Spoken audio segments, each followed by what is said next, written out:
بسم اللہ الرحمن الرحیم۔ الحمدللہ وحدہ لا شریک لہ والصلاة والسلام علی من لا نبی بعدہ اما بعد فاعوذ باللہ من الشیطان الرجیم بسم اللہ الرحمن الرحیم الیوم اکملت لکم دینکم اللہم صلی علی محمد وعلی آل محمد کما صلیت علی ابراہیم وعلی آل ابراہیم انک حمید مجید اللہم بارک علی محمد وعلی آل محمد کما بارکت علی ابراہیم وعلی آل ابراہیم انک حمید مجید۔ میں نے آپ حضرات کی خدمت میں قرآن کریم کی ایک آیت کریمہ کا ایک مختصر سا حصہ تلاوت کیا ہے۔ دنیا میں بعض لوگ وہ ہیں کہ جو قرآن کریم کے الفاظ کی تلاوت بھی ٹھیک کرتے ہیں، معنی بھی ٹھیک بیان کرتے ہیں، لیکن مطلب اس کا غلط بیان کرتے ہیں۔ اسی طرح بعض لوگ احادیث کے الفاظ بھی ٹھیک پڑھتے ہیں، معنی بھی ٹھیک بیان کرتے ہیں، لیکن مطلب غلط بیان کرتے ہیں۔ اسی طرح بعض لوگ اسلاف کے اقوال کو ٹھیک پڑھتے ہیں، معنی بھی ٹھیک کرتے ہیں اور مطلب غلط بیان کرتے ہیں۔ ہم الفاظ بھی ٹھیک پڑھتے ہیں، معنی بھی ٹھیک کرتے ہیں اور مطلب بھی صحیح بیان کرتے ہیں، اور جب آپ ان کے بیان کردہ مطلب کو نہ مانو تو وہ کہتے ہیں تم قرآن کو نہیں مانتے۔ ہم کہتے ہیں ہم قرآن کو مانتے ہیں، لیکن آپ کے بیان کردہ غلط مطلب کو نہیں مانتے۔ ہم احادیث کو مانتے ہیں، لیکن آپ کے بیان کردہ احادیث کے غلط مطلب کو نہیں مانتے۔ ہم اقوال ائمہ فقہاء صالحین کو مانتے ہیں، لیکن آپ کے بیان کردہ غلط مطلب کو نہیں مانتے۔ اب یہ ایک اصول ہے، اس اصول کی روشنی میں 4 دن بھی بات ہو سکتی ہے، 4 مہینے بھی ہو سکتی ہے، ایک آیت اور حدیث پہ بات کریں تو پورا سال بھی ہو سکتی ہے۔ میں صرف اصول اور اس کے تحت چند ایک مثالیں دے کر بات سمجھاؤں گا تاکہ اصل مسئلہ سمجھ آئے اور آپ کو کسی اور کو سمجھانا پڑے تو سمجھا سکے۔ اگر کوئی بندہ خود بات نہ سمجھا ہو وہ دوسرے کو سمجھا نہیں سکتا۔ آپ نے دیکھا ہے کبھی 2 آدمی میں کبھی کسی مسئلے پہ گرما گرم بحث ہو جائے تو ایک بندہ دوسرے سے کہتا ہے تینوں اپنی گل سمجھ نہیں آئی تو مینوں کی سمجھانا ہے، پہلے خود تو سمجھ پھر مجھے سمجھانا۔ یہ لوگ کہتے ہیں نا، اس لیے پہلے بات کو خود سمجھنا ضروری ہے، اور جب تک بندہ خود نہ سمجھے دوسرے کو سمجھانا چاہے بھی تو سمجھا نہیں سکتا۔ اس کو رائیونٹ کی زبان میں ایک جملہ کہتے ہیں کہ اے اللہ ہمارے اوپر ہمارا کام کھول دے، اور قرآن کی زبان میں کہتے ہیں رب اشرح لی صدری۔ یہ رائیونٹ کا جو جملہ ہے اشرح لی صدری کا ترجمہ ہے۔ ظاہر ہے آدمی ترجمہ اپنی زبان میں کرتا ہے نا۔ میں اکثر احباب سے کہتا ہوں کہ ہمارے مشائخ کا جتنا بھی کام ہے، وہ وفاق کا ہو، تبلیغ کا ہو، جمعیت کا ہو، جو بھی ہو، ہمارے مشائخ علماء دیوبند کے جتنے کام ہیں، میں اللہ کا جتنا شکر ادا کروں کم ہے کہ اللہ پاک نے مجھ پر یہ سارے کام کھولے ہیں، اور میں اتنی شرح صدر کے ساتھ اس پہ گفتگو کر سکتا ہوں کہ جس کا شاید آپ کے بس میں تصور کرنا بھی نہ ہو۔ ان موضوعات میں سے کسی موضوع پر بھی ہمیں کوئی الجھن نہیں ہے۔ اللہ ہمیں اکابر کے ساتھ وابستہ رہنے کی توفیق عطا فرمائے۔ تو میں گزارش کیا کر رہا تھا کہ پہلے بات سمجھیں اور پھر سمجھائیں۔ میں ایک آیت، ایک حدیث اور ایک قول تینوں پر بات کر لیتا ہوں تاکہ مختصر وقت میں بات پوری ہو جائے۔ غیر مقلدین حضرات الیوم اکملت لکم آیت پڑھتے ہیں اور ہمارے اوپر اعتراض کرتے ہیں۔ وہ کہتے ہیں جب اللہ نے قرآن کریم میں اعلان فرما دیا کہ دین کامل ہے، تو جب یہ آیت نازل ہوئی امام اعظم ابو حنیفہ بھی نہیں تھے، جب یہ آیت نازل ہوئی تو فقہ بھی نہیں تھی، جب یہ آیت نازل ہوئی ہے تقلید بھی نہیں تھی۔ تو اس کا مطلب یہ ہے اگر تقلید ضروری ہے، اگر فقہ ضروری ہے، ابو حنیفہ کو امام ماننا ضروری ہے، تو پھر قرآن نے بات غلط کی ہے، قرآن نے بات ناقص کی ہے۔ جب قرآن نے اعلان کر دیا دین کامل ہے تو تم پھر ابو حنیفہ کی تقلید کو ضروری قرار دے کے دین میں اضافے کیوں کرتے ہو؟ ہم قرآن کی بات مانیں یا تمہاری بات مانیں؟ یہ بات جب عوام کو سمجھاتے ہیں تو عوام فوراً کہتی ہے جی قرآن کی بات مانیں، مولویوں کی بات نہ مانیں۔ تو لوگ کہتے ہیں بات تو ٹھیک ہے۔ اب دیکھو نے اصول ٹھیک دیا ہے اور اس کو منتبہ غلط کیا ہے۔ رسول کیا ٹھیک دیا ہے؟ ایک طرف قرآن کی بات ہو، ایک طرف مولوی کی بات ہو، تو بات قرآن کی مانے گئی یا مولوی کی؟ دیکھو کتنا بہترین اصول ہے۔ اب صحیح اصول دے کر غلط بات شروع کر دی ہے۔ قرآن کہتا ہے دین کامل ہے، مولوی کہتے ہیں دین ناقص ہے۔ قرآن کہتا ہے دین کامل ہے، یہ کہتا ہے نہیں ابو حنیفہ بھی ضروری ہے۔ قرآن کہتا ہے دین کامل ہے، کہتے ہیں تقلید بھی ضروری ہے۔ قرآن کہتا ہے دین کامل ہے، کہتے ہیں فقہ بھی ضروری ہے۔ ہم یہ رونا روتے ہیں قرآن کی بات مانو، مولویوں کی بات نہ مانو، اللہ کی بات مانو، ان پیٹ پرست مولویوں کی بات نہ مانو۔ اسی کو ہم رونا روتے ہیں اور امت کو بات سمجھ نہیں آ رہی۔ اب دیکھو لوگ کہیں گے نا کہ مولانا صاحب کتنا قرآن سمجھتے ہیں اور بات تو بڑی بجا فرما رہے ہیں، تو اصول ٹھیک بیان کرتے ہیں، اس کا انتباہ غلط کرتے ہیں۔ تو میں اس آیت کی روشنی میں بات سمجھانے لگا ہوں۔ ہم کہتے ہیں الیوم اکملت لکم دینکم کا معنی سمجھو۔ دین کے کامل ہونے کا مطلب یہ ہے کہ جو چیزیں اللہ پاک نے بواسطہ پیغمبر دی ہیں وہ ساری مانو۔ اگر ان میں سے ایک بات بھی چھوڑ دیں گے تو آپ نے دین کو کامل نہیں مانا۔ اللہ رب العزت نے رسول اللہ صلی اللہ علیہ وسلم کے واسطہ سے ہمیں قرآن دیا ہے، الحمد سے لے کے والناس تک سارا قرآن مانو۔ اللہ رب العزت نے رسول اکرم صلی اللہ علیہ وسلم ہمیں احادیث دی ہیں، ساری احادیث مانو۔ احادیث کی تعداد کتنی ہے؟ 4000، 10,000، 50,000۔ 50,000 سے اوپر کوئی قول نہیں ہے احادیث کے متون کا۔ ایک متن ہوتی ہے، ایک سند ہوتی ہے۔ سند اور ہے اور متن جب راوی کہتا ہے نا بابی قال حدثنا احمد بن اشکاب قال حدثنا محمد بن فضیل عن عمارۃ بن القعقاع عن ابی زرع عن ابی ہریرہ قال قال رسول اللہ، یہ سند ہے۔ اور جب کہتے ہیں کلمتان حبیبتان، یہ متن ہے۔ ایک ہوتی ہے سند اور ایک ہوتا ہے متن۔ کبھی ایک متن کئی سندوں سے آتا ہے، کبھی ایک متن کئی سندوں سے آتا ہے، اور محدثین کئی سندوں کا نام کئی حدیثیں رکھ دیتے ہیں۔ میں اس کی مثال دیتا ہوں، جیسے یہاں پر طلبہ بیٹھے ہیں اور طلبہ کی تعداد ہے 100 مثال کے طور پر۔ میں ایک جملہ کہتا ہوں بھی اساتذہ کا احترام کیا کرو، والدین کی بات مانا کرو، بات تو ایک ہی ہے نا۔ اب 100 طالب علم اپنے اپنے گاؤں میں جا کے نقل کرتے ہیں کہ مولانا صاحب نے نوار العلوم دیر کوٹ میں یہ بات کہی تھی، اساتذہ کی احترام کیا کرو، والدین کی بات مانا کرو۔ تو نقل کرنے والے کتنے ہیں؟ 100، اور باتیں کتنی ہیں؟ ایک۔ محدثین کہتے ہیں بات ایک ہے، چونکہ نقل کرنے والے 100 ہیں لہذا 100 باتیں ہیں۔ تو حدیث ایک ہوتی ہے، جب نقل 100 راوی کرتے ہیں تو وہ کیا کہتے ہیں کتنی حدیثیں ہیں؟ تو میں یہ اشکال کا جواب دے رہا ہوں، آپ کے ذہن میں نہ ہے کہ ہم نے سنا تھا امام احمد بن حنبل 6 لاکھ حدیث کے حافظ ہیں اور مولانا گھومن صاحب کہہ رہے ہیں حدیثیں ہیں 50,000، تو باقی 5.5 لاکھ کہاں سے آ گئی؟ اب بات سمجھ آ گئی؟ خیر میں بتا رہا تھا کہ سارا قرآن مانے اور ساری احادیث مانے۔ نمبر 3، رسول اللہ صلی اللہ علیہ وسلم کے بعد خلفائے راشدین کی بات بھی مانے، کیونکہ اللہ کے پیغمبر نے فرمایا فعلیکم بسنتی و سنت الخلفاء الراشدین المہدیین، خلیفہ راشد کی بات بھی مانو۔ نمبر 4، اصحابی النجوم فبأی مقتدیتم مہتدیتم، یہ میں حدیث پڑھ رہا ہوں، اگر کسی کے ذہن میں کس حدیث کی سند ضعیف ہے تو بس اوقات سند ضعیف ہوتی ہے، اور سند ضعیف کی وجہ سے متن کو چھوڑا نہیں جاتا۔ ہمیں بہت بڑی غلط فہمی ہوئی ہے کہ ہم حدیث صحیح اور ضعیف کا معنی نہیں سمجھ سکے، اس لیے الجھن ہوتی ہے فلاں حدیث ضعیف ہے اور فلاں صحیح ہے۔ ہم لوگ ہیں پہلے کے، اور امام شافعی رحمۃ اللہ علیہ ہیں بعد والے سند دیکھتے ہیں، پہلے والے سند نہیں دیکھتے۔ آپ میری بات سن رہے ہیں نا؟ سامنے بیٹھے ہیں، میرے اور آپ کے درمیان کوئی واسطہ ہے؟ اور جو آپ کے شاگرد ہیں ان کے اور میرے درمیان کتنا واسطہ ہے؟ ایک۔ تو ان کو تو سندیں نہیں چاہیے نا، تو جن کے درمیان میں 10 واسطے ہیں وہ دیکھیں گے یہ درمیان میں 10 نقل کرنے والے کیسے تھے۔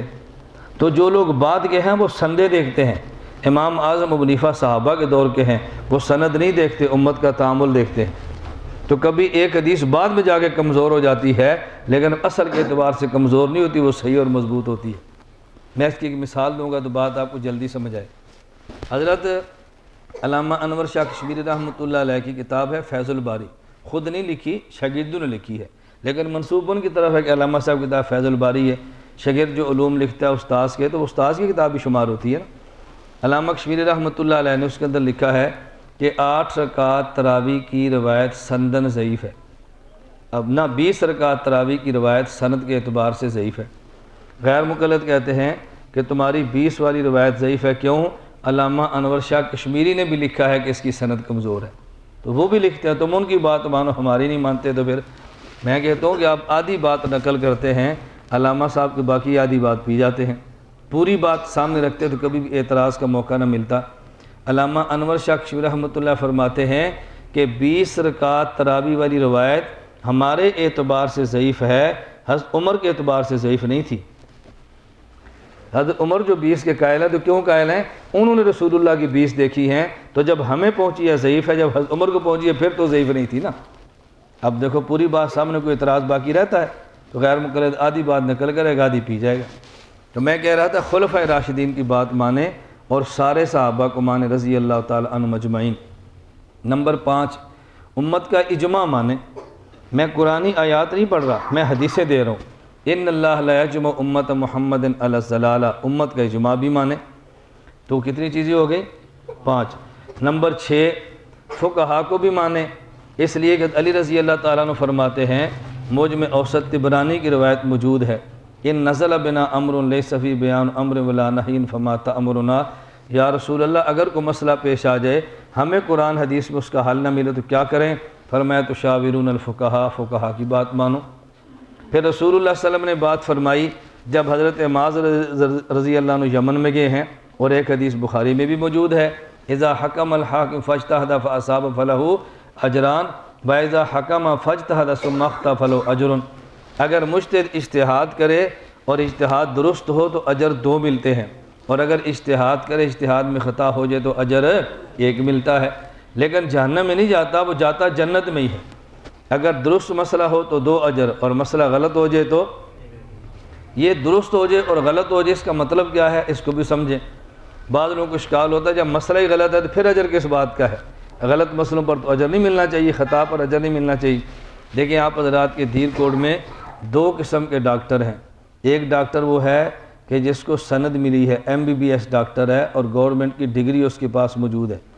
اور ایک وہ ڈاکٹر ہے جو MBBS ڈاکٹر کے ساتھ رہا، دوائیاں دیتا رہا، اور اس کو پتہ چل گیا کہ فلاں مرض کی فلاں دوائی ہوتی ہے، اپنا کلینک اس نے کھول لیا. تو ایک تو MBBS ڈاکٹر جس کے پاس سند ہے، اور ایک نے MBBS ڈاکٹر کے ساتھ وقت گزارا اور دوائیوں کے نام یاد کر لیے، لیکن سند اس کے پاس موجود نہیں. اب چونکہ اس نے بڑے ڈاکٹر کے پاس وقت گزارا ہے، اس کو پتہ ہے کہ پیٹ میں درد ہو تو کون سی گولی ہے، سر میں درد ہو کون سی گولی ہے، اور آدمی کے دل میں درد ہو تو کون سی گولی دیتے ہیں، اس نے سیکھ بھی لی ہے اور یاد بھی کر لی ہے.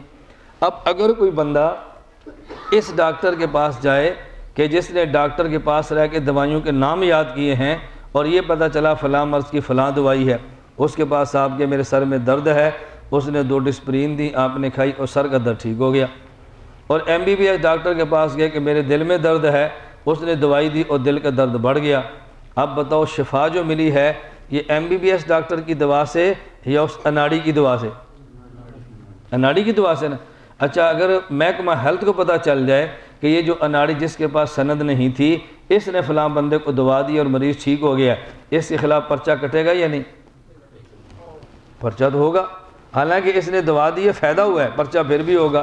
اور جو دل والے ڈاکٹر نے دوا دی ہے اور دل کی بیماری بڑھ گئی ہے، محکمہ ہیلتھ کو پتہ چل جائے اس نے دوا دی ہے، بیماری بڑھ گئی ہے، تو پرچہ کٹے گا؟ کیوں؟ وہ ڈاکٹر اسپیشلسٹ تھا، سرجن تھا، MBBS تھا، اس کے ذمہ تھا، ڈگری موجود تھی، لیکن تشخیص میں کچھ خطا ہو گئی ہے، اس لیے صحیح اس کا علاج ہو نہیں سکا. اب میں بتا رہا تھا اناڑی آدمی اگر صحیح دوائی دے تب بھی پرچہ کرتا ہے، اور ماہر اگر غلط دوائی دے دے تب بھی پرچہ نہیں کرتا. اس سے مسئلہ سمجھ آ جانا چاہیے. مکہ اور مدینہ کا رفع الیدین امام شافعی امام احمد کا ہے جو سند یافتہ ہیں، مجتہد ہیں، اور پاکستان کشمیر کا رفع الیدین غیر مقلد کا ہے جو اناڑی ہے. اگر اناڑی صحیح مسئلہ بتائے تو بھی غلط ہوتا ہے، اور اگر ماہر غلط بتائے تو بھی ٹھیک ہوتا ہے. بات سمجھ آ رہی ہے؟ یہ بات میں کیوں کہہ رہا ہوں؟ کبھی لوگوں کو بات سمجھ نہیں آتی تو وہ کہتے ہیں مکہ اور مدینہ کا رفع الیدین ٹھیک ہے تو ان کا غلط کیوں ہے؟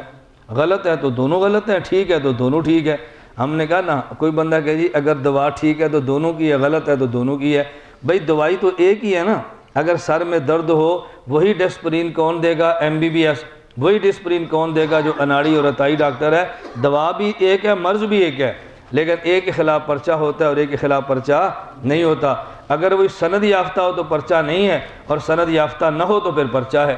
مجتہد مسئلہ بتائے اور وہی مسئلہ بتائے وہی غیر مجتہد بتائے اور وہی مسئلہ بتائے، مجتہد سے خطا ہو بھی جائے تو بھی اجر ملتا ہے، اور غیر مجتہد اگر مسئلہ ٹھیک بتائے تو بھی اس کو سزا ملتی ہے اور پرچہ کٹتا ہے اس کے خلاف۔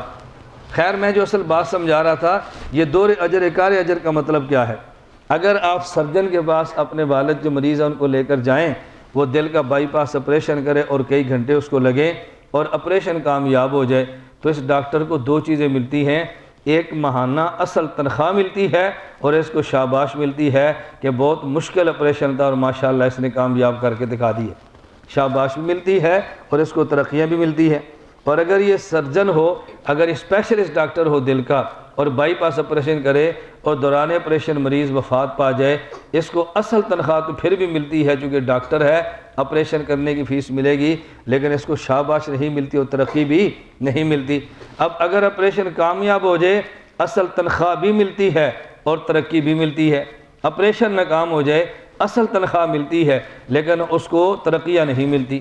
اگر مجتہد صحیح مسئلہ بتا دے، اس کو اصل اجتہاد کی اجرت بھی ملتی ہے اور صحیح مسئلہ نکالنے کی اجرت بھی ملتی ہے، یہ دو اجر ہوتا ہے۔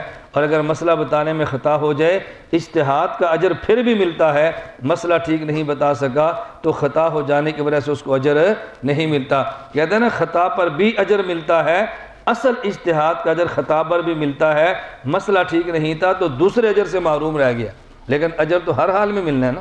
میں اس لیے کہہ رہا تھا ہم اجتہاد بھی مانتے ہیں۔ اب ذرا پھر بات کو سمجھیں، قرآن بھی مانتے ہیں، احادیث بھی ساری مانتے ہیں، خلفۂ راشدین بھی مانتے ہیں، صحابہ کرام بھی مانتے ہیں، اور اجتہاد بھی مانتے ہیں، فقہا بھی مانتے ہیں، اور فقیہ کی بات ماننے کو تقلید کہتے ہیں، اس لیے ہم تقلید بھی مانتے ہیں۔ اب دین کے کامل ہونے کا مطلب کیا ہوگا؟ قرآن بھی مانو، حدیث بھی مانو، خلفۂ راشدین بھی مانو، صحابہ کرام بھی مانو، تقلید بھی مانو، اور ائمہ فقہا بھی مانو، تو پھر دین کامل بنتا ہے۔ ان میں سے کسی ایک چیز کا انکار کر دو تو دین کامل کبھی بھی بن سکتا ہی نہیں۔ تو دین کامل بنے گا تب جب ساری چیزیں مانیں، اگر سب چیزیں نہیں مانیں گے تو دین کامل بن سکتا ہی نہیں۔ غیر مقلد آپ سے کہے گا الیوم اکملت لکم دینکم، میں تو باتیں لکھی ہوئی نہیں ہیں، یہ تو آپ کی اپنی تشریح ہے، یہ تو آپ کی اپنی تشریح ہے۔ آپ نے کہنا اچھا اگر اسی طرح کام چلتا ہے تو پھر ہم یہ بتاؤ الیوم اکملت لکم دینکم یہ آیت کب نازل ہوئی تھی؟ سوال کر لیں گے نا۔ وہ آپ سے کہے گا حجۃ الوداع کے موقع پر نازل ہوئی، جب رسول اللہ صلی اللہ علیہ وسلم نے حج فرمایا، وہ پہلا بھی تھا اور آخری بھی تھا۔ حجۃ الوداع کیوں کہتے ہیں؟ آخری تھا، اس کے بعد حج کا موقع نہیں ملا۔ اس کا معنی یہ نہیں کہ پہلے حج اور بھی کیے تھے، یہ حج پہلا بھی تھا اور آخری بھی تھا۔ تو رسول اللہ صلی اللہ علیہ وسلم کے اوپر حج کے موقع پر آیت نازل ہوئی۔ پھر آپ پوچھیں اس کے بعد اللہ کے نبی پر کوئی قرآن کی آیت نازل ہوئی ہے کہ نہیں؟ وہ کہے گا ہوئی ہے۔ آخری آیت قرآن کی یہ نہیں، آخری آیت کون سی ہے؟ واتقوا یوما ترجعون فیہ الی اللہ، آخری آیت ہے۔ اس سے پوچھو یہ جو قرآن کی واتقوا یوما ترجعون یہ آیت ہے تو پھر تو دین کے کامل ہونے کے بعد نازل ہوئی ہے نا۔ جب اللہ نے فرمایا کہ آج دین کامل ہو گیا ہے تو اس کے بعد امام حنیفہ اس وقت نہیں تھے، بعد میں آئے، تو اس وقت قرآن کی آیت بھی نہیں تھی، بعد میں آئی نا۔ بات سمجھ آ گئی؟ امام صاحب بعد میں ہے تو واتقوا یوما ترجعون آیت بھی تو بعد میں ہے نا۔ تو اگر امام کا آنا دین میں اضافہ ہے تو پھر قرآن کی آخری آیت کا آنا بھی دین میں اضافہ ہے۔ بات سمجھ آ رہی ہے؟ اچھا دوسری بات پوچھو کہ رسول اللہ صلی اللہ علیہ وسلم اس آیت کے نازل ہونے کے بعد کتنے دن زندہ رہے؟ کہے گا 85 دن۔ کیا کہے گا؟ اس کے بعد حضور کا زندہ رہنا بھی دین کا ناقص ہونا ہے۔ جب دین کامل ہو گیا تو حضور کیوں زندہ ہے؟ پھر 85 دن کی حدیث کو نہیں ماننی چاہیے نا، کیوں؟ وہ تو آیت کے نازل ہونے کے بعد آئی ہیں، اس کو آپ پھر کیوں مانتے ہیں؟ پھر فوراً غیر مقلد کہے گا الیوم سے مراد وہ خاص دن نہیں ہے جب آیت اتری ہے، بلکہ الیوم سے مراد حضور کا زمانہ ہے۔ حضور کا، آپ نے کہنا الیوم کا معنی یہ لغت میں کہیں نہیں لکھا ہوئے، تو تمہاری تشریح ہے نا، ٹھیک ہے؟ تم ہماری تشریح نہیں مانتے، ہم تمہاری نہیں مانتے، پھر آخری آیت کا بھی انکار کر دو، 85 دن کی حدیث کا بھی انکار کر دو، وہ بھی بعد میں ہے۔ کہتا نہیں اس کو نہ مانے تو الیوم کا معنی صحیح بنتا نہیں ہے۔ ہم نے کہا یہ 7 چیزیں نہ مانے تو اکملت کا معنی بھی صحیح بنتا نہیں ہے۔ تو آپ کو دونوں چیزیں ماننی پڑے گی نا، پھر یہ دین کامل ہوگا، وگرنہ دین کامل نہیں ہو سکتا۔ اب دیکھو الیوم اکملت لکم دینکم، انہوں نے آیت ٹھیک پڑھی ہے اور معنی بھی ٹھیک بیان کیا ہے، لیکن مطلب اس کا ٹھیک بیان نہیں کیا۔ ہم نے لفظ بھی ٹھیک پڑھے ہیں، معنی بھی ٹھیک پڑھا کیا اور مطلب بھی صحیح بیان کیا، ان کا مطلب نہیں مانا تو کہتے ہیں دیکھو حنفی قرآن نہیں مانتے۔ ہم نے کہا حنفی قرآن تو مانتے ہیں، تمہارا غلط مطلب نہیں مانتے۔ یہ بات تو سمجھ آ گئی ہے نا؟ اس لیے میں کہتا تھا دین کے کاملوں کا معنی سمجھ لو تو پھر کوئی بندے کو اشکال پیدا ہوتا ہی نہیں ہے۔ میں نے کل ارجا میں اسی آیت پہ بات کی تھی، لیکن عنوان بالکل جدا تھا۔ ایک آیت پہ آپ 10 رخوں سے بات کریں تو کوئی فرق ہی نہیں پڑتا۔ لا تنقضی عجائب ہو، قرآن کی حکمتیں تو ختم ہو ہی نہیں سکتی نا۔ آپ جتنے عنوان بدل کے بیان کرنا چاہیں آپ کی زبانیں ساتھ چھوڑ جائیں گی، قرآن کے علوم ساتھ نہیں چھوڑتے، قرآن کے علوم تھوڑی ختم ہوتے ہیں۔ میں نے اس لیے عرض کیا اب بتاؤ خلفۂ راشدین کو مانیں گے تبھی دین کامل ہوگا نا؟ خلفۂ راشدین کو فیصلہ نہیں مانیں گے تو دین کامل؟ جب آپ نے کہنا ہے نا کہ 20 رکعت تراویح با جماعت پورا مہینہ اہتمام حضرت فاروق اعظم نے کروایا تھا، غیر مقلد فوراً کہے گا ہم نے کلمہ نبی پاک کا پڑھا ہے، فاروق اعظم کا نہیں پڑھا۔ ہم نے کلمہ نبی پاک کا پڑھا ہے، فاروق اعظم کا نہیں پڑھا۔ پہلے میں مثال دیتا ہوں پھر آپ کو بات ذرا جلدی سمجھ آئے گی۔ میں اکثر حضرات سے کہتا ہوں علماء کو قائل کرنا ہو تو دلیل دینی چاہیے، اور غیر عالم کو قائل کرنا ہو تو مثال دینی چاہیے۔ عالم دلیل سے قائل ہوتا ہے اور غیر عالم مثال سے، اور یہ قرآنی طریقہ ہے۔ اللہ قرآن میں دلائل بھی دیتے ہیں، اللہ قرآن میں مثالیں بھی دیتے ہیں۔ ان اللہ لا یستحی ان یضرب مثلا ما بعوضۃ، دیکھو مثال دی ہے۔ یا ایھا الناس ضرب مثل فاستمعوا له، اللہ نے مثالیں دی ہیں۔ فاتوا برہانکم ان کنتم صادقین، یہ دلیل میری ہے تم مقابلے میں دلیل لاؤ۔ تو اللہ دلیلیں بھی پیش کرتے ہیں اور اللہ پاک مثالیں بھی پیش کرتے ہیں۔ عالم کو چاہیے کہ دلیلیں بھی دیا کرے اور دلیل کو سمجھانے کے لیے مثالیں بھی دیا کرے۔ میں ایک مثال دیتا ہوں۔ والد صاحب بیمار ہو گئے، دنیا سے جانے کا وقت آ گیا، اپنے بچوں کو بلا کر وصیت کی ہے میرے جانے کے بعد جب نکاح کرو تو اپنے چچا سے پوچھ کر کرنا، بغیر چچا کے پوچھے نہ کرنا۔ والد صاحب کچھ دنوں بعد فوت ہو گئے۔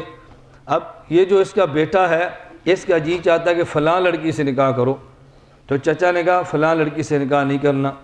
یہ کہتا ہے زندگی میں نے گزارنی ہے یا چچا آپ نے گزارنی ہے؟ یہ کہتے ہیں نا مستقبل میرا ہے یا تیرا ہے، تو بوڑھا ہو گیا اپنی زندگی گزار لی ہے، میری زندگی خراب تو نہ کر۔ اب یہ چچا کو سمجھا رہا ہے۔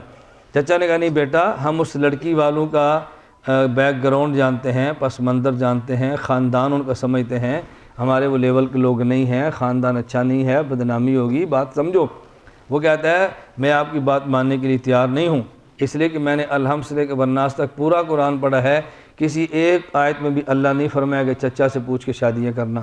تو میں تو قرآن مانتا ہوں، قرآن پیش کرو میں تیری بات مان لوں گا، تو جب تک قرآن پیش نہیں کرتا میں تیری بات ماننے کے لیے تیار نہیں ہوں۔ میں آپ کی بات مان کے مشرک کیوں بنوں؟ اللہ کے مقابلے میں تمہاری باتیں کیوں مانوں؟ چچا زیادہ پڑھے ہوئے تو نہیں تھے لیکن سمجھدار تھے۔ بعض لوگ زیادہ پڑھ لیتے ہیں تو سمجھ ختم ہو جاتی ہے، اور جو پرانے ان پڑھ بوڑھے ہوتے ہیں ان کے پاس علم کم ہوتا ہے لیکن سمجھ بڑی زبردست ہوتی ہے۔ بات لمبی ہوتی ہے، میں بہت ساری باتیں کہنا چاہتا ہوں، اللہ میں بات سمجھنے کی توفیق عطا فرمائے۔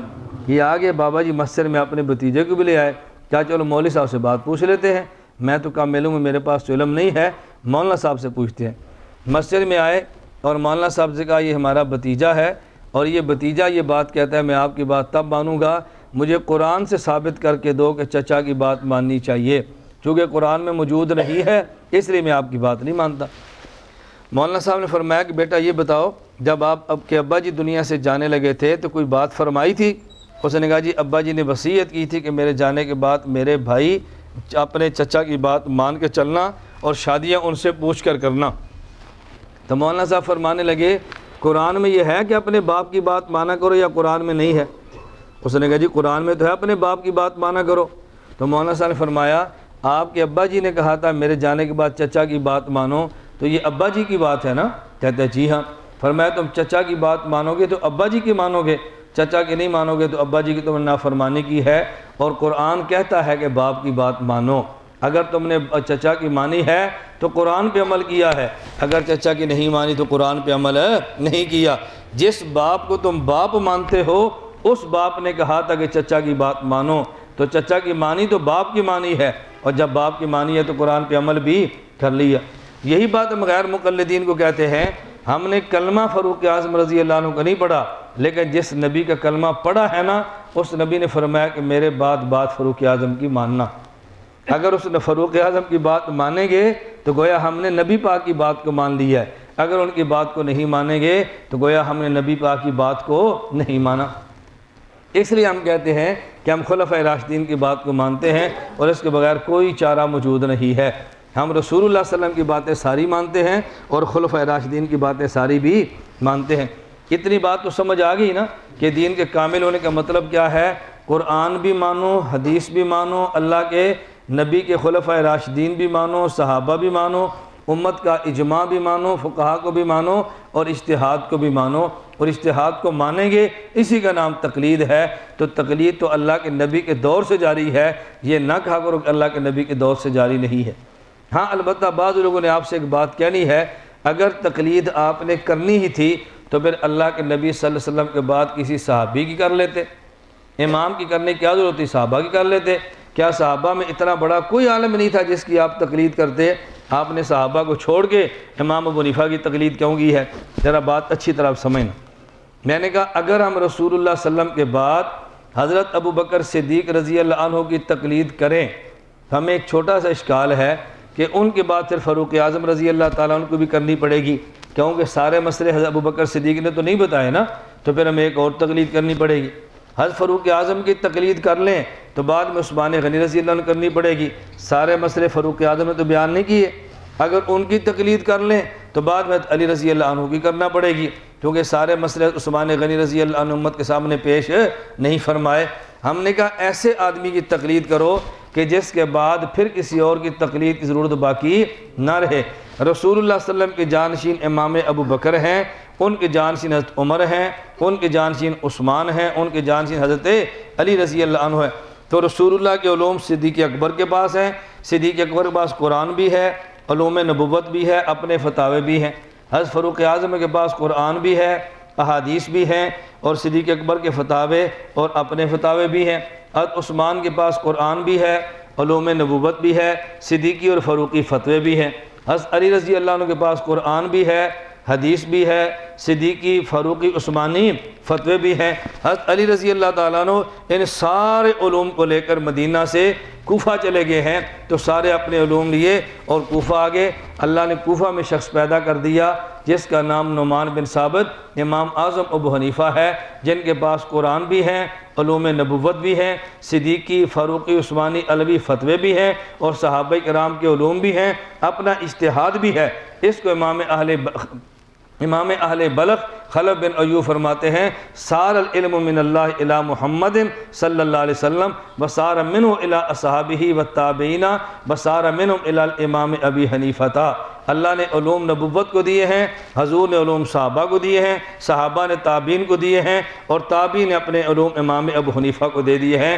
تو یہ وہ شخص ہے کہ جس پر سب کے علوم یکجا جمع ہیں۔ اب ان کے بعد کسی اور بندے کی ضرورت پیش نہیں آتی کہ ان کو چھوڑ کر ہمیں وہاں جانا پڑے کہ کچھ علوم باقی تھے جو ان کے پاس موجود نہیں تھے۔ اس لیے ہم نے امام ابو حنیفہ رحمۃ اللہ علیہ کی تقلید کر لی ہے۔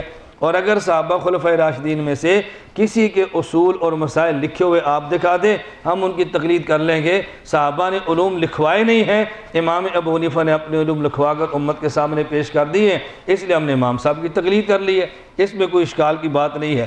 لوگ کہتے ہیں جی امام تو اور بھی تھے، آپ نے ان کی تقلید چھوڑ کر ان کی کیوں کی ہے؟ جوابات تو کئی ہیں، تقلید کا لمبا عنوان ہے، میں صرف ایک بات سمجھانے کے لیے بات کر رہا ہوں۔ ہم کہتے ہیں امام ابو حنیفہ کی دو خصوصیتیں ایسی ہیں جو امام صاحب کے علاوہ کسی اور امام میں موجود نہیں ہیں۔ نمبر ایک، حضرت امام اعظم ابو حنیفہ براہ راست صحابہ کے شاگرد ہیں اور باقی ائمہ صحابہ کے شاگرد نہیں ہیں، اور ظاہر ہے جو صحابہ کا شاگرد ہے اس کو فوقیت اس آدمی پر جو صحابہ کے شاگرد نہیں۔ نمبر دو، امام ابو حنیفہ کی فقہ یہ شورائی ہے اور باقی ائمہ ثلاثہ کی فقہ یہ شخصی ہے، اور شخصی فقہ پر شورائی کو ہمیشہ ترجیح ہوتی ہے، اس لیے ہم امام سے فقہ کو باقی فقہا پر ترجیح دیتے ہیں اور امام صاحب کی تقلید کرتے ہیں۔ اللہ ہمیں یہ بات ماننے کی توفیق عطا فرمائے۔ نمبر دو، دوسری بات میں نے کیا کی کہ بعض لوگ حدیث کا لفظ ٹھیک پڑھتے ہیں اور معنی ٹھیک بیان کرتے لیکن مطلب اس کا غلط بیان کرتے ہیں اور کہتے ہیں تو ہم ان کا مطلب حدیث نہیں مانتے۔ وہ حدیث کیا ہے؟ میں ایک مثال دینے لگا ہوں۔ ہم اہل سنت والجماعت احناف کہتے ہیں امام کے پیچھے قرات نہیں کرنی چاہیے۔ غیر مقلد کہتے ہیں کہ نہیں، امام کے پیچھے 113 صورتیں تو نہیں پڑھنی چاہیے، ہاں البتہ سورۃ الفاتحہ پڑھنی چاہیے۔ ہم کہتے ہیں 114 صورتوں میں سے کوئی صورت بھی نہ پڑھیں، اور وہ کیا کہتا ہے نہیں 113 تو نہ پڑھے لیکن ایک صورت کو پڑھ لیں۔ ہماری دلیل تو قرآن ہے، اذا قرئ القرآن فاستمعوا لہ وانصتوا لعلکم ترحمون۔ امام احمد بن حنبل فرماتے ہیں اجمع الناس علی انہا نزلت فی الصلاۃ، امت کا اجماع ہے کہ یہ آیت نماز کے بارے میں نازل ہوئی ہے۔ جب امام قرآن پڑھے تو تم سنا کرو، امام قرآن پڑھے تو تم سنا کرو، اور یہ تو ہوگا فجر مغرب عشاء میں، اور جب امام قرآن پڑھے تو میں امام کی آواز ہی نہیں تو پھر کیا کرو؟ فرمایا وانصتوا، اب تم سن تو نہیں سکتے لیکن چپ اب بھی رہا کرو۔ صاحب مدارک نے لکھا ہے نمازیں دو قسم کی ہیں، نمبر 1 جہری اور نمبر 2 سری۔ جہری نمازوں میں امام کی قرات سنائی دیتی ہے، اس میں حکم ہے استمعوا لہ، سنا کرو، اور سری نمازوں میں امام کی آواز سنائی نہیں دیتی، اب سن نہیں سکتے لیکن چپ اب بھی رہنا ہے۔ جیسے امام جمعے کے دن خطبہ پڑھے تو جن کو امام کی آواز آتی ہے وہ امام کی بات سنتے رہیں اور بولے بھی نہ، اور جن تک امام کی آواز نہیں جاتی وہ بولتے رہیں یا چپ رہیں۔ آپ انہیں یہ تو نہیں کہہ سکتے سنیں، وہاں تو آواز جا ہی نہیں رہی نا، تو جہاں تک خطبے کی آواز جاتی ہے ان کے ذمے سننا ہے، اور جہاں تک آواز نہیں جاتی وہ سن تو نہیں سکتے لیکن ان کے ذمے چپ رہنا ہے۔ جہری نماز میں آپ نے سننا ہے، اور سحری نماز میں سری میں سن نہیں سکتے لیکن چپ اب بھی رہنا ہے۔ دیکھو کتنی مضبوط دلیل ہماری قرآن کریم کے اندر موجود ہے، اس سے زیادہ مضبوط دلیل آپ کیا پیش کریں گے؟ لیکن غیر مقلد کہے گا حدیث مبارک میں ہے، صحیح بخاری میں روایت ہے، رسول اللہ صلی اللہ علیہ وسلم نے فرمایا لا صلاۃ لمن لم یقرأ بفاتحۃ الکتاب، جو بندہ فاتحہ نہ پڑھے اس کی نماز نہیں ہوتی۔ تو دیکھو نبی کا فیصلہ ہے کہ جو فاتحہ نہ پڑھے نماز نہیں ہوتی، ہم نبی کا فیصلہ پیش کرتے ہیں، یہ ان کے مقابلے میں ابو حنیفہ کا فیصلہ پیش کرتے ہیں۔ 10 وہی کلمہ جنے حضور دا پڑھے کہ نبی پاک دا پڑھے کہ امام دا پڑھے؟ تسی کی آکھو گے؟ بتاؤ نا۔ اچھا پھر گل نبی دی مننی ہے کہ امام دی مننی ہے؟ بس یہ انہیں پھنسانا شروع کر دیں۔ اب بات ٹھیک کریں گے نتیجہ غلط نکالیں گے۔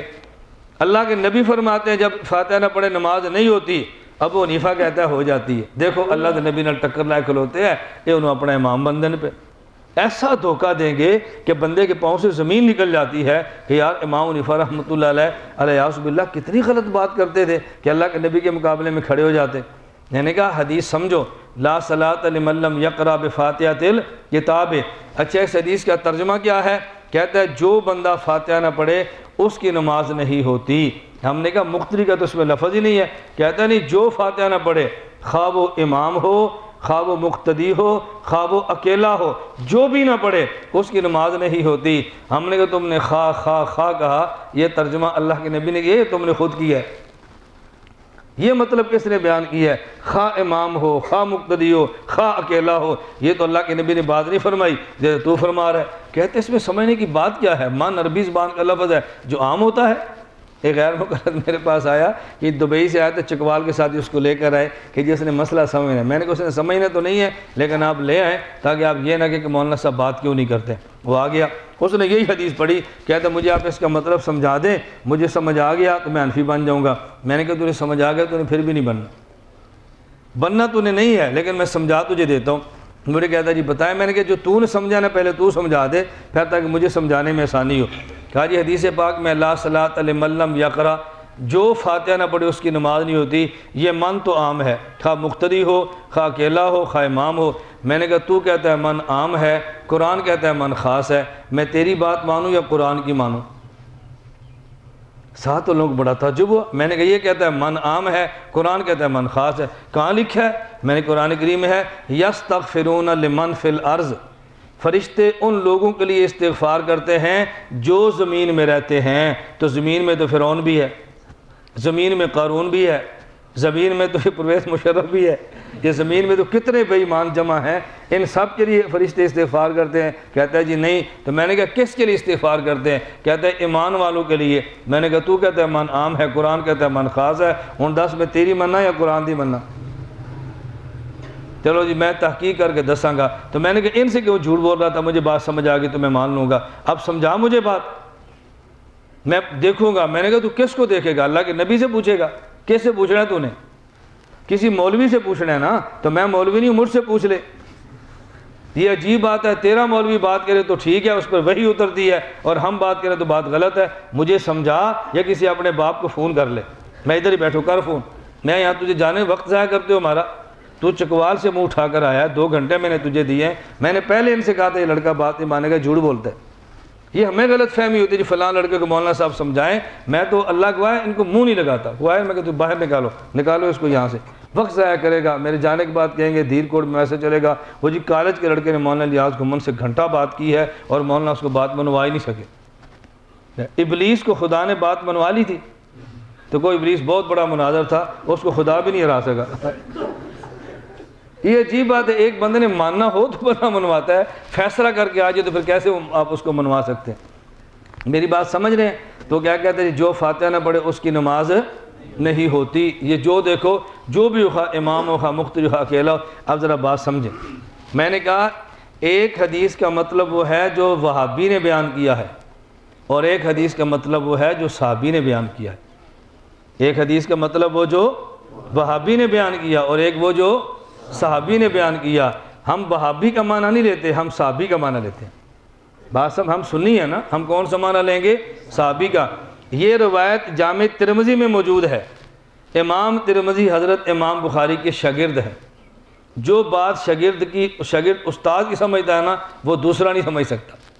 حضرت رسول اللہ صلی اللہ علیہ وسلم استاد ہیں، حضرت جابر بن عبداللہ رضی اللہ عنہ شاگرد ہیں۔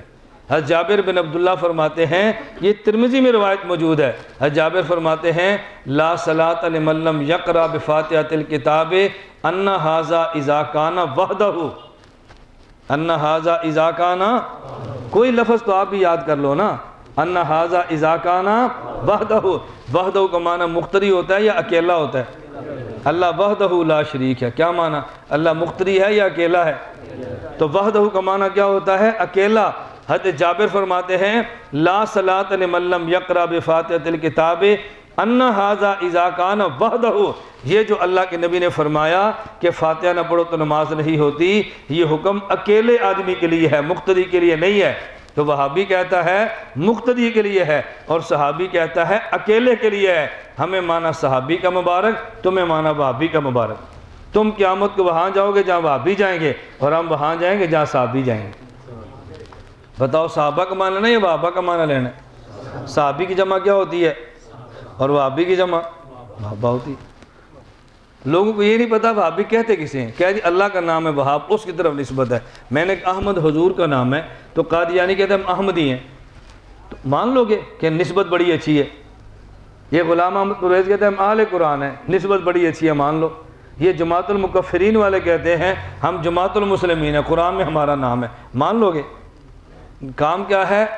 مکفرین، یہ بھی کافر، یہ بھی کافر، یہ بھی کافر، اور نام کیا ہے؟ جماعت المسلمین۔ بھئی جو تمہارا نام ہے، کام ہے، وہی نام رکھو نا، تم اپنا کام رکھو جماعت المکفرین، کہ ہم دنیا کے سارے لوگوں کو کافر کہتے ہیں، تاکہ نام تو تمہارا ٹھیک ہو نا۔ کہنا سب کو کافر ہے اور نام کیا رکھا ہے؟ جماعت المسلمین۔ اتنے بیوقوف ہیں، چھوٹی سی بات ان کو سمجھ نہیں آتی، کہتے ساری دنیا کافر ہے اور صرف ہم مسلمان ہیں۔ اگر آپ کو جماعت المسلمین والا ملے نا، آپ اسے ایک بات پوچھیں۔ حدیث مبارک میں رسول اللہ صلی اللہ علیہ وسلم فرمایا قیامت کے دن 120 صفحے ہوں گی، 40 صفحے پہلے انبیاء کی امتوں کی، یہ اہل جنت کی 120 صفحے ہیں، اور 80 صفحے ہوں گی صرف میری امت کی۔ پہلے انبیاء کی جنتی امت کی صفحے کتنی ہیں؟ 40۔ ہمارے نبی کی صفحے کتنی ہیں؟ 80۔ یہ سارے رڑا لو، ادھی بھی نہیں بنتی۔ نہیں سمجھ آئی؟ یہ جماعت المسلمین ساری کٹھے کرنا پورے پاکستان کی، آدھی صفحہ بھی نہیں بنتی، تو بتاؤ 80 صفحے کس نے پوری کرنی ہے؟ رائے بنڈ والے کٹ دیو، 80 صفحہ پوری کرو۔ کو بات سمجھ آ رہی ہے؟ یہ رائے بنڈ والے نکال دو، 80 صفحے پوری ہوتی ہے، آدھی صفحہ تم پوری نہیں کر سکتے، اور کہتے ہیں سارے کافر ہیں۔ اپنی اوقات دیکھو، اپنی اوقات دیکھو، اتنے رائے بنڈ کے لوٹے نہیں ہوتے جتنی تمہاری تعداد ہے۔ ہمارے پخانے صاف کرنے میں لوٹوں سے بھی تمہاری تعداد کم ہے، اور کہتے ہیں بھری دنیا کافر اور ہم ہی مسلمان ہیں۔ آدمی کو اپنی اوقات میں رہ کر بات کرنی چاہیے، اوقات میں رہ کر بندہ بات کرے نا تو یہ زیادہ بہتر ہوتا ہے۔ اللہ میں بات سمجھنے کی توفیق عطا فرمائے۔ میں سمجھا کیا رہا تھا؟ صحابی فرماتے حدیث کس کے لیے ہے؟ اکیلے، اور وہابی کہتا ہے، بولو نا کس کے لیے؟ وہابی کسے کہتے ہیں؟ اس پر مجھے ایک لطیفہ یاد آیا۔ انگریز دور میں وہابی کا نام انگریز نے مشہور کیا تھا، بڑا سخت قسم کا۔ تو یہ ایک لڑکی کی شادی ہوئی اور اپنے وہ سسرال چلی گئی۔ اتفاق سے وہ لڑکی نئی نئی آئی تھی، اس کی کسی محلے کی لڑکی سے لڑائی ہو گئی۔ جب لڑائی شروع ہوئی تو مخالف لڑکی نے گالی دی، اس نے بھی جواب دیا، پھر گالی اس نے جواب دیا۔ اس لڑکی نے مخالف لڑکی سے کہا تیرے منہ میں سور تنا، کیا کہا؟ تیرے منہ میں، پنجابی سمجھتے ہیں نا، تیرے منہ میں خنزیر ڈالوں۔ اس نے کہا تیرے منہ میں بھابی تنا۔ یہ چپ ہو گئی بیچاری، اس کو جواب تو آیا نہیں۔ تو واپس آئی تو بڑی شرمندہ، اور ماں نے پوچھا بیٹی تیرا منہ لٹکا ہوا خیر تو ہے؟ اس نے کہا میں ہار گئی ہوں، ہارنے والے کا منہ تو لٹکتا ہی ہے نا۔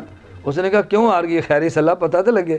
انہوں نے کہا میں نے گال دی ہے تیرے منہ میں خنزیر ڈالوں۔ انہوں نے کہا میں نے کہا تیرے منہ سور تو نہ، وہ نہیں تیرے منہ میں بھابی تو نہ۔ ماں نے کہا پھر؟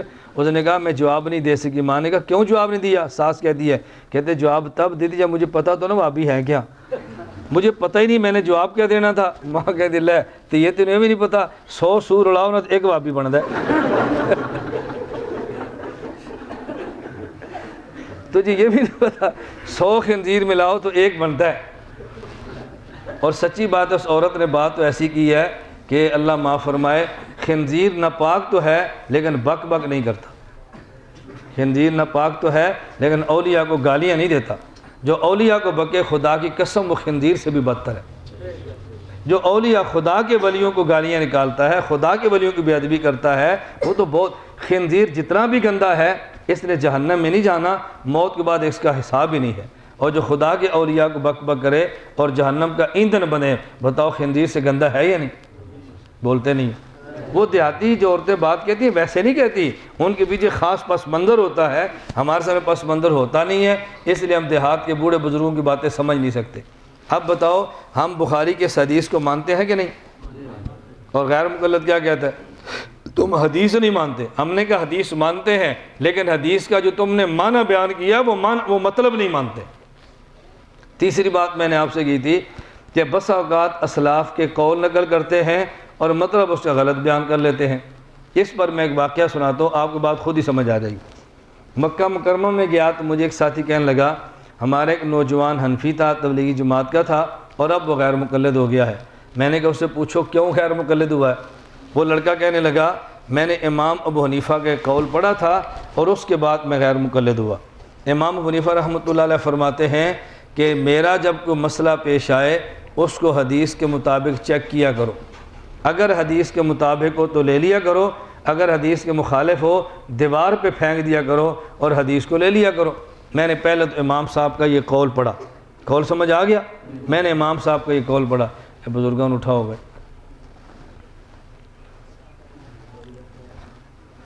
یہ آپ بات سمجھے نا؟ بات سمجھ آ رہی ہے آپ کو؟ اس نے کیا کہا، امام صاحب کیا فرماتے ہیں کہ میرے قول کو چیک کرو، حدیث کے مطابق ہو تو لے لو، حدیث کے مخالف ہو تو چھوڑ دو۔ اور پھر میں نے ایک مسئلہ دیکھا، فقہ حنفی میں ہے کہ جب امام خطبہ دینے کے لیے ممبر پر بیٹھ جائے فلا صلاۃ ولا کلام، اب نماز بھی نہیں پڑھنی، سنتے بھی نہیں پڑھنی اور باتیں بھی نہیں کرنی۔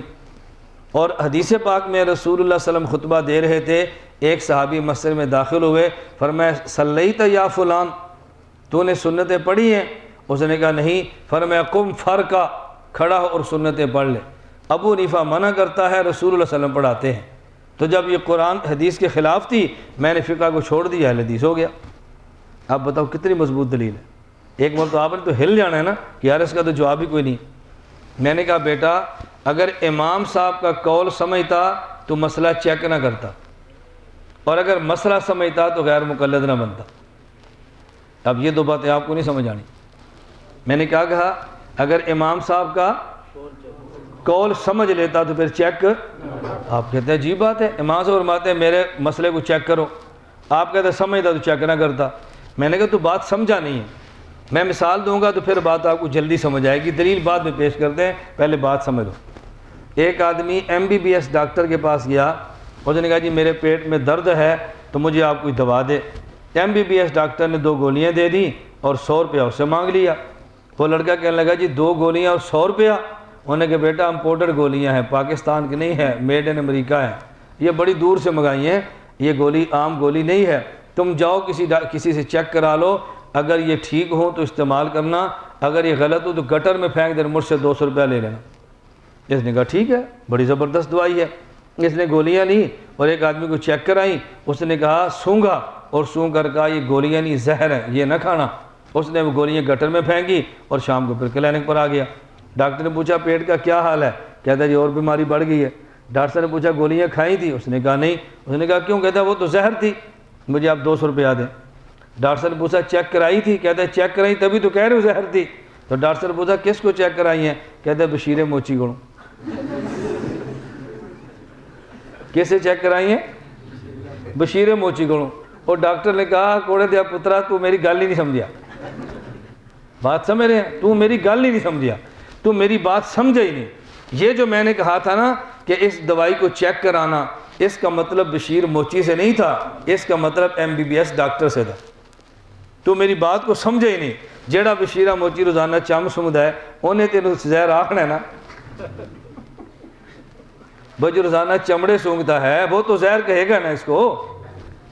اس نے کہا میں نے کہا تھا MBBS ڈاکٹر کو چیک کرا، تو بشیر موچی کو لے گئے۔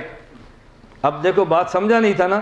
تو امام صاحب فرمایا کہ میرا مسئلہ چیک کرنا، اس کا معنی یہ نہیں تھا جو گنڈیریاں بیچے وہ چیک کرے، مطلب یہ تھا امام مالک چیک کرے، امام شافی چیک کرے، امام احمد چیک کرے، امام بخاری چیک کرے، مجتہد چیک کرے، یہ گنڈیریاں بیچنے والا چیک نہ کرے۔ ہم پوچھتے ہیں تو کتنے گیا سے؟ میں جی مظفر آباد۔ کنہاں نال گیا سے؟ لشکر طیبہ نال۔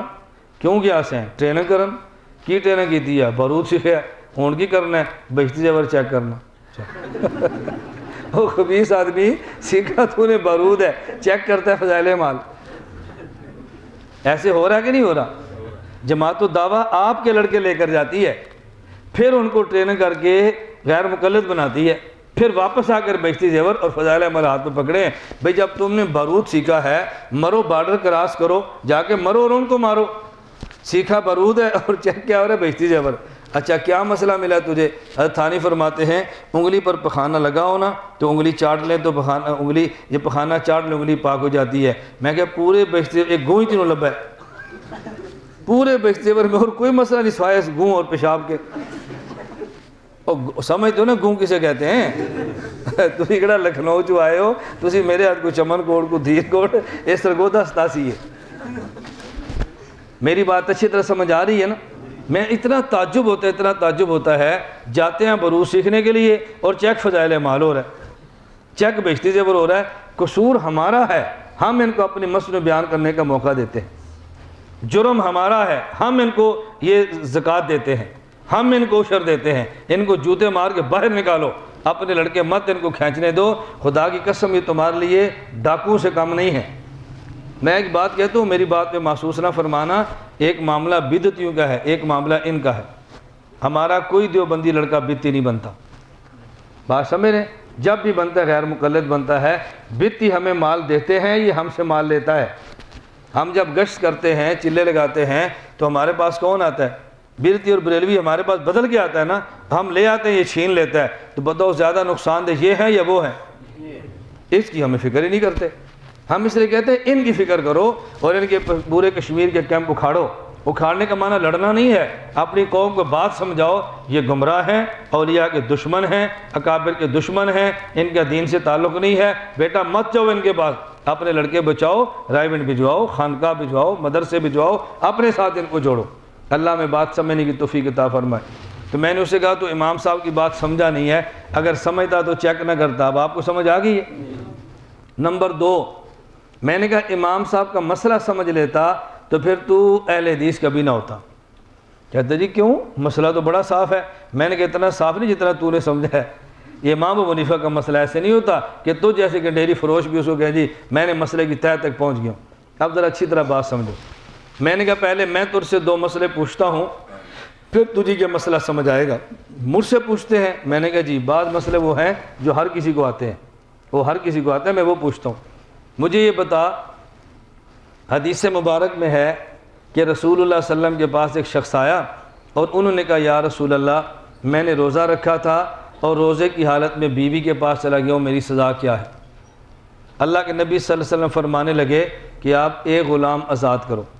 انہوں نے کہا یا رسول اللہ میرے پاس تو غلام ہے ہی نہیں، اپنی گردن کے علاوہ کسی کا مالک نہیں ہوں، غلام کہاں سے آزاد کروں گا؟ فرمایا 2 ماہ مسلسل روزے رکھو۔ انہوں نے کہا یا رسول اللہ ایک روزہ تو شام تک نبھا نہیں سکا، 2 ماہ کیسے رکھوں گا؟ نبی کریم صلی اللہ علیہ وسلم نے فرمایا اچھا 60 مسکینوں کو کھانا کھلاؤ۔ انہوں نے کہا حضور خود بھوک سے مرتے ہیں، گھر میں فاقے ہوتے ہیں، مسکینوں کھانا میں کہاں سے کھلاؤں گا؟ وہاں بیٹھے تھے ایک صحابی آئے، انہوں نے کہا یا رسول اللہ ٹوکرا کھجوروں کا ہے اور اہل مدینہ کے لیے صدقہ ہے۔ حضور نے فرمایا کھجوریں لے جا اور مدینے میں تقسیم کر دے۔ انہوں نے کہا حضور پورے محلے میں ہم سے بڑا مسکین کوئی نہیں ہے۔ رسول اللہ سے فرمایا چل تو یہ کھا لے، یہی تیرا کفارہ ہے۔ میں نے کہا یہ ہے حدیث میں؟ کہتا جی ہے۔ میں نے کہا جب دوسرا مسئلہ مجھے دسنا۔ رسول اللہ صلی اللہ علیہ وسلم بازار میں ہیں اور یہودی سے ایک بات پہ تکرار چل رہا ہے۔ تکرار کیا تھا؟ یہودی نے کہا جی میں نے گھوڑا نہیں بیچا، آپ نے فرمایا تو نے بیچا ہے۔ رسول اللہ صلی اللہ علیہ وسلم نے گھوڑا خریدا، یہودی نے بیچا، پیسے لینے کے لیے گیا، یہودی نے انکار کر دیا، کہتا میں نہیں بیچا۔ حضرت خزیمہ رضی اللہ عنہ آگے، انہوں نے کہا اللہ کے نبی میں گواہی دیتا ہوں اس نے گھوڑا بیچا ہے، آپ نے خریدا ہے۔ رسول اللہ صلی اللہ علیہ وسلم نے فرمایا کہ جب اس نے گھوڑا بیچا تو موقع پر موجود ہی نہیں تھا، تو گواہی کیسے دیتا ہے؟ تو نے تو دیکھا ہی نہیں ہے۔ انہوں نے کہا یا رسول اللہ روزانہ جبریل آسمان سے آئیں اور واپس چلے جائیں، ہم نہیں دیکھتے اور مان لیتے ہیں، تو گھوڑے کی خرید و فروخت ہم نہیں مان سکتے بغیر دیکھے۔ رسول اللہ صلی اللہ علیہ وسلم نے فرمایا من شہد لہ خزیمۃ فہو حسبہ، عام کیس یہ عام قانون یہ ہے اگر مدعی کے حق میں 2 گواہ ہو تو فیصلہ ہوگا، خزیمہ ایک آ جائے تو 2 کی جگہ پر ہوگا۔ اب دوسرے گواہ کی ضرورت ہے؟ میں نے کہا مسئلہ ٹھیک ہے؟ کہتے ٹھیک ہے۔ میں نے کہا مجھے بتاؤ ایک چیکر تھا اور اس نے روزہ رکھا، سمجھ آ گئی؟ اب وہ چیکر کا مطلب سمجھ آ گیا؟ ایک چیکر تھا اور اس نے روزہ رکھ لیا، روزہ رکھ کے بیوی کے پاس چلا گیا، روزہ ٹوٹ گیا، اب واپس آیا مسجد میں اور مسجد میں آ کر کہتا ہے مولانا سلیم صاحب مہربانی فرمائے مجھے ایک ٹوکرا کھجوریں دے، میں نے کھانی ہے۔ مولانا پوچھا کیا ہوا؟ کہتا ہے جی میں نے روزہ رکھا تھا، اس کے بعد بیوی کے پاس چلا گیا تھا۔ مولانا کہتا ہے جوتی لانا، اس خبیث کو میں ذرا جوتی لانا۔ انہوں نے کہا لے حضور کھجوراں کھوا دیں تسی جوتیاں مار دیں۔ بالکل حدیث کے خلاف تمہارا عمل ہے۔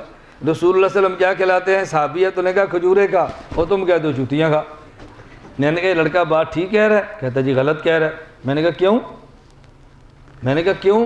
کہتا جی مسئلہ یہ ہے کہ جب کوئی بندہ روزہ رکھے اور جان بوجھ کے توڑ دے، غلام آزاد کرے، نہیں آزاد کر سکتا تو 2 ماہ مسلسل روزے رکھے، نہیں رکھ سکتا تو 60 مسکین کو کھانا کھلائے، مسئلہ یہ ہے۔ تو میں نے کہا پھر اللہ کے نبی نے کھجوریں کیوں کھلائی تھی؟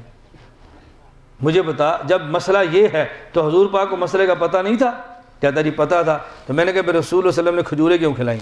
کہتا ہے جی مولانا صاحب ایک ہوتا ہے قانون اور ایک ہوتی ہے کسی کی خصوصیت، ایک ہوتا ہے قانون اور ایک ہوتی ہے خصوصیت۔ یہ اس کی خصوصیت ہے کہ کھجوریں کھا لے، قانون یہ ہے کہ غلام آزاد کرنا ہے، ورنہ 2 ماہ کے مسلسل روزے رکھنے ہیں، اور ورنہ 60 مسکینوں کو کھانا کھلانا ہے۔ اچھا میں نے کہا اگر عدالت میں کیس ہو اور گواہ چیکر بن کے آ جائے اور یہ غیر مقلد کو جج کہے گواہی دو، اس نے گواہی دے دی، جج کہتا ہے دوسرا گواہ لاؤ، یہ کہتا ہے جی میں اکیلے ہی کافی ہوں۔ ڈاکٹر صاحب پوچھتے ہیں کیوں؟ کہتا ہے میں گواہی دیتا ہوں رسول اللہ صلی اللہ علیہ وسلم نے گھوڑا خریدا ہے اور یہودی نے بیچا ہے۔ تو جج نے کہا پھر کیا ہوا؟ اس نے حضرت خزیمہ نے کہا تھا کہ میں گواہی دیتا ہوں کہ حضور نے گھوڑا خریدا، یہودی نے بیچا، اللہ کے نبی فرماتے تو 1-2 کی جگہ پر ہے، تو آپ 2 کی جگہ پر مجھے کیوں نہیں مانتے؟ اللہ کے نبی نے مان لیا تھا، آپ کیوں نہیں مانتے؟ آپ بتاؤ۔ میں نے کہا بات اس کی ٹھیک ہے؟ مجھے کہتا ہے غلط ہے۔ میں نے کہا کیوں؟ کہتا ہے جی گواہ تو 2 ہوتے ہیں، 1-2 کی جگہ پر نہیں ہوتا۔ تو میں نے کہا رسول اللہ صلی اللہ علیہ وسلم کو اس مسئلے کا پتہ نہیں تھا؟ کہتا ہے پتہ تھا۔ میں نے کہا پھر نبی نے کیوں فرمایا خزیمہ 2 کی جگہ پر ہے؟ کہا جی یہ قانون نہیں ہے، خصوصیت ہے، قانون نہیں ہے۔ میں نے کہا پھر مسئلہ حل ہو گیا، ایک ہوتا ہے عام قانون اور ایک ہوتی ہے خصوصیت۔ جس طرح اس صحابی کو کھجوریں ملی ہیں یہ خصوصیت ہے، قانون کفارہ الگ ہے۔ حضرت خزیمہ 2 کی جگہ پر ہے، یہ خصوصیت ہے، قانون شہادت الگ ہے۔ اسی طرح اللہ کے نبی نے فرمایا اذا خرج الامام فلا صلاۃ ولا کلام، کہ جب امام خطبے کے لیے آ جائے پھر باتیں بھی نہیں کرنی اور سنتیں بھی نہیں پڑھنی، یہ قانون ہے۔ وہ صحابی آئے، اس قانون کا پتہ تھا، اس لیے آ کر بیٹھ گئے، انہوں نے سنتے نہیں پڑھی، فرمایا قم فرقہ، تو کھڑے ہو کے پڑھ لے، یہ ان کی خصوصیت ہے۔ خصوصیت اور ہوتی ہے، قانون اور ہوتا ہے۔ ابو حنیفہ نے قانون دیا ہے، تو نے خصوصیت پڑھ لی ہے۔ امام حنیفہ نے قانون دیا اور تو نے خصوصیت پڑھ لی ہے۔ میں نے کہا ہم دیوبند والے امام کی بات بھی سمجھتے ہیں اور پڑھتے بھی ٹھیک ہیں۔ بعض لوگ قرآن پڑھتے ٹھیک ہیں، مطلب غلط بیان کرتے ہیں، حدیث پڑھتے ٹھیک ہیں، مطلب غلط بیان کرتے ہیں، ائمہ کے قول کو پڑھتے ٹھیک ہیں، مطلب غلط بیان کرتے ہیں۔ ہم دیوبند والے پڑھتے بھی ٹھیک ہیں، مطلب بھی ٹھیک بیان کرتے ہیں۔ اللہ میں صحیح پڑھنے اور صحیح مطلب بیان کرنے کی توفیق عطا فرمائے۔ وآخر دعوانا ان الحمدللہ رب العالمین۔ میری آپ سے آخر میں 2 گزارشیں ہیں۔ نمبر 1، بیان تو آپ نے سن لیا تھوڑا سا، اور دعا کے بعد باہر ہمارا لٹریچر موجود ہوگا، آپ حضرات اس لٹریچر کو لیں، سیڈیاں لیں اور بیانات کو دیکھیں اور سنیں، کتابیں لیں اور کتابوں کو پڑھیں۔ آپ میری بات محسوس نہ فرمائیں، ہماری اپنی کم بختی یہ ہے اپنے علماء کے دلائل نہ پڑھتے ہیں نہ دیکھتے ہیں، اور جب ان کی طرف سے کوئی دلیل سامنے آتی ہے تو پھر پریشان ہو جاتے ہیں کہ شاید ہمارے مسلک پر دلیل ہی نہیں ہے۔ اپنا لٹریچر پڑھو، اپنی دلیلیں محفوظ رکھو، اپنا عقیدہ سنبھالو۔ اور دوسری میری گزارش یہ ہے کہ جو طلبہ ہیں ان سے میں گزارش کروں گا، اگر آپ کے ساتھ اجازت دیں تو 15 جون سے لے کر 27 جون تک 12 روزہ دورہ تحقیق المسائل ہمارے یہاں سرگودہ مرکز میں ہوتا ہے، طلبہ اس میں آنے کا ارادہ فرمائیں۔ اگر اجازت دیں تو آپ ضرور تشریف لائیں۔ اور جو طلبہ نہیں ہیں ویسے کالج کے، اسکول کے، تاجر حضرات ہیں، ان کے لیے ہم نے ہر انگریزی ماہ کی پہلی جمعرات مغرب سے لے کے اتوار صبح 9 بجے تک 3 دن کا کورس رکھا ہے۔ آپ اس کورس میں شرکت فرمائیں، آئیں گے نا بھی انشاءاللہ۔ میں کہتا ہوں عام بندے کے لیے آنا مشکل ہے، تبلیغ والوں کے لیے بہت آسان ہے، چونکہ ان کا تو ماہانہ سروزہ عادت بنی ہوئی ہے نا، ان کے لیے کیا مشکل ہے؟ ایک سروزہ مظفر آباد نہ جائے، سرگودہ آ جائے، کیا فرق پڑتا ہے؟ جب ہم سارے سروزے تبلیغ والوں کے مانتے ہیں تو زندگی کا ایک سروزہ ہمارا بھی مان لینا چاہیے نا۔ آپس میں کمپرومائز سے چلیں، پیار محبت سے چلیں۔ یہ تو نہیں ہے کہ ہم آپ کے 11 سروزے نہیں، زندگی کے 12 مانتے رہے ہر سال کے، اور آپ ایک بھی ماننے کے لیے تیار نہ ہوں تو پھر ہم کہیں گے نہیں ہم آپ کو مانتے ہیں، آپ ہمیں نہیں مان رہے، ہم آپ کے ساتھ ہیں، آپ ہمارے ساتھ نہیں ہیں۔ تو توڑ پیدا کرنا ہے یا جوڑ پیدا کرنا ہے؟ تو جوڑ کا مطلب کیا ہے کہ صرف ہم ہی مانتے رہے؟ بتاؤ، بولتے نہیں ہو بھائی، جوڑ کا مطلب کیا ہے؟ صرف ہم ہی مانتے رہے یا آپ ہی مانیں گے ہمیں؟ تو جوڑ کا مطلب ہے کہ ایک دوسرے کے پاس آنا جانا لگا رہے، پھر جوڑ پیدا رہتا ہے۔ اللہ ہم سب کو سنت کے مطابق زندگی گزارنے کی توفیق عطا فرمائے۔ الحمدللہ رب العالمین والصلاۃ والسلام علی رسولہ وعلی آلہ واصحابہ اجمعین۔ اے اللہ اس ادارے کو ظاہری اور باطنی ترقیاں عطا فرما، ہم سب کے گناہوں کو معاف فرما، خطاؤں سے درگزر فرما، جائز حاجات کو پورا فرما، سنت کے مطابق زندگی گزارنے کی توفیق عطا فرما اجمعین برحمتک۔